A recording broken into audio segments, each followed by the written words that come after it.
Hey there, it's Wray with Tarot Living. I hope everyone's doing well. So today we're going to do a review of a beautiful deck that I just received about a month ago. It's called the Hezicos Tarot. And by the way, this is Chili Bird, and I think that she should join us today because this deck is full of whimsy and little animals and all kinds of fairies, and I just think her bird energy will be great for this video. So the Hezicos Tarot deck, I am so excited to tell you about this deck. It comes in this beautiful little box, which is hand painted, and it makes it look like it's, wrapped with the little string. It's called the Hezicos Tarot, and the box, the actual quality of the box is excellent. It's very thick material, and the cards sit in the box perfectly. And the cards are absolutely stunning, which we'll get to in a minute. And it comes with a little white book, I guess we could call it, but it's more than that. It's actually got colored, pictures of each of the cards, and then a write-up for each of the cards, and a few spreads in there. And she also actually gives you a little bit of information about how she creates the deck. So let's talk about that a little bit. Mary Griffin is an artist from the UK who I believe she works in watercolor, perhaps mostly, but she also does work in acrylic and in oils. And so she actually gives you a description of how she creates this particular deck. And so for artists like myself, it's very inspiring and very informational. And so she talks about having drawn all of the images with pencil, and then she actually will, once she's happy with the image, she traces them onto the watercolor paper. And I believe she was using 140-pound watercolor paper, and she traces it on, and once happy with her illustration, then she goes ahead and does the watercolor. And then I think the final step is to use some kind of a permanent ink pen to highlight certain areas, and then she scanned them and sort of finalized all the paintings electronically with any sort of cleanup that needs to be done. So just for artists out there, I think that was the process that she used. Very interesting for myself, and I'm sure for many others. So the art, she describes her art as, involving fairies and animals and putting sort of the characters in extraordinary sort of circumstances. That's how she describes her art. I mean, I think I've heard this deck described as whimsical many times, and I think that is probably a great word for it.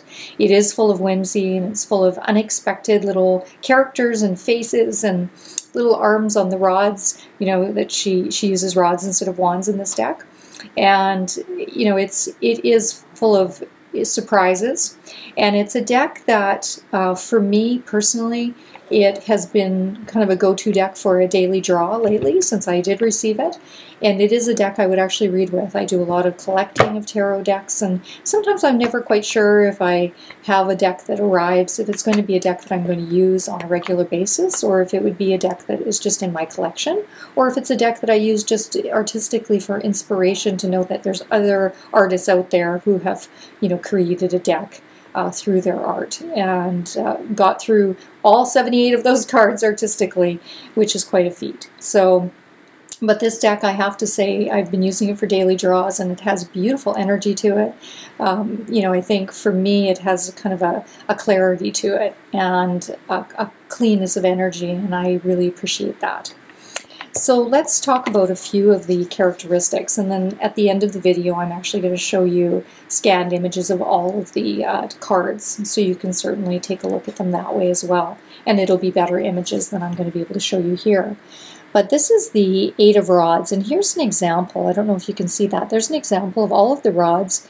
Each one has sort of its own unique little face on it, and each little character to it. And same with the 5 of rods. There's little arms and little characters to the rods, and so it is quite whimsical, and it's certainly putting the characters in extraordinary situations where they're fighting with the rods. Very cute. And there's the Tower card, just beautiful. She makes amazing use of color in this deck, and color is one of the things that draws me into a deck, probably more than anything else, and it is absolutely stunning in terms of the colors that she's used. And this does not do it justice, so you have to wait till the scanned images, but that is, that happens to be the Justice card right there. So that is very a vibrant yellow, and it's actually darker than it's coming off on the camera. And there's the Death card, which is stunning. And can we just say yay to the no borders?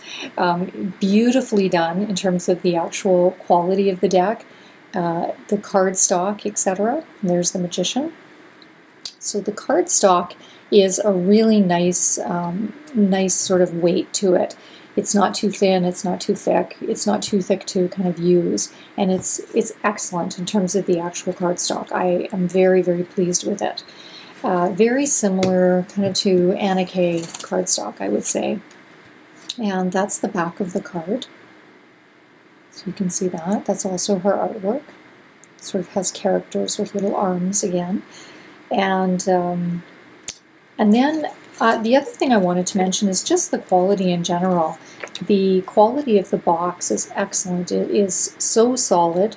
I mean, that box is not going to be destroyed very easily at all. You can see how thick it is, and the cards fit in it perfectly. And so I just actually set it right on my in my cabinet, and I have very much enjoyed having this deck. Every time, and I've read this before from other people, but every time I pull it out and I take a look at the front of the box, just the cover of that box and how cute it is with the little string just makes me happy. So I just love this deck. The other thing I wanted to mention is that it is not highly laminated, so it is more of a flatter kind of finish, or a matte finish, I guess we could say, which I love.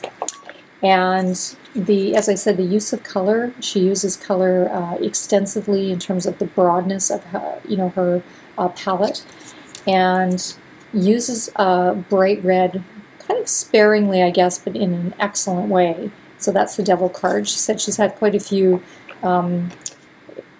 people who have made mention of the Devil card as being pretty scary, and I can see what she means. It is a pretty scary card, but it's excellent. There's a use of the red again in the Judgment card, which is gorgeous. So absolutely lovely deck. Now I wanted to actually show you some of the aces and some of the court cards.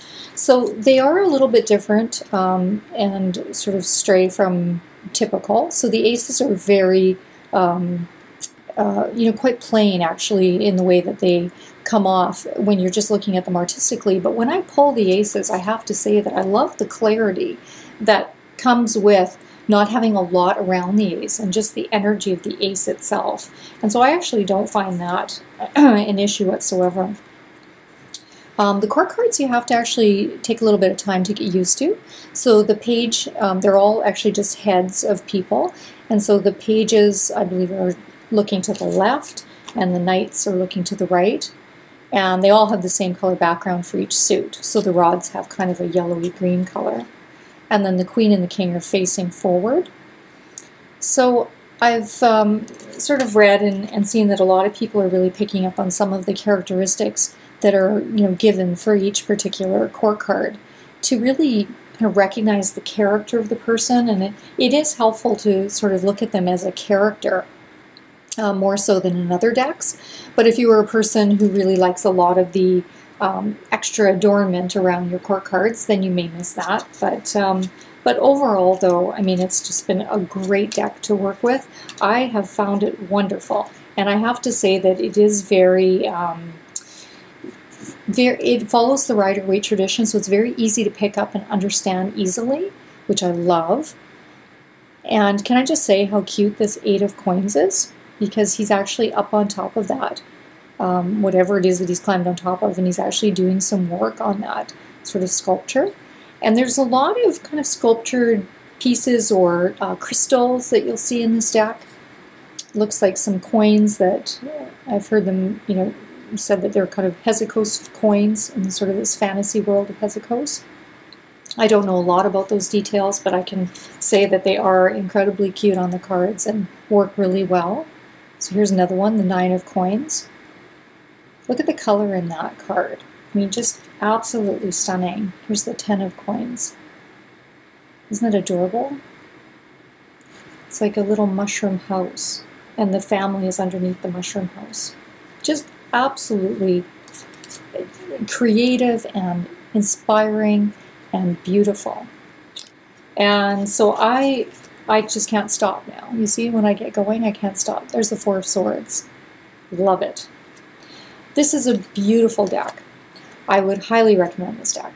It was about, I think it was about 36 pounds. It turned out to be about, $50 for me, and I think that included shipping even. It really was not an expensive deck, but you can get all of those fine details on her website, and you can order it from her. It is a self-published deck by Mary Griffin, and I would highly recommend it. It is definitely up there with one of my faves that I do for daily draws and pulls, and so I have thoroughly enjoyed working with this deck so far.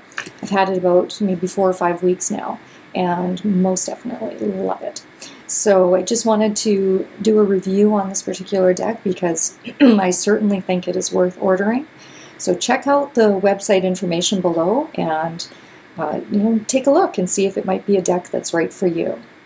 So from Chili Bird and Ray with Tarot Living, thank you for watching and have a wonderful day. And please stay tuned because I'm going to show you all of the images from the Hezicos Tarot.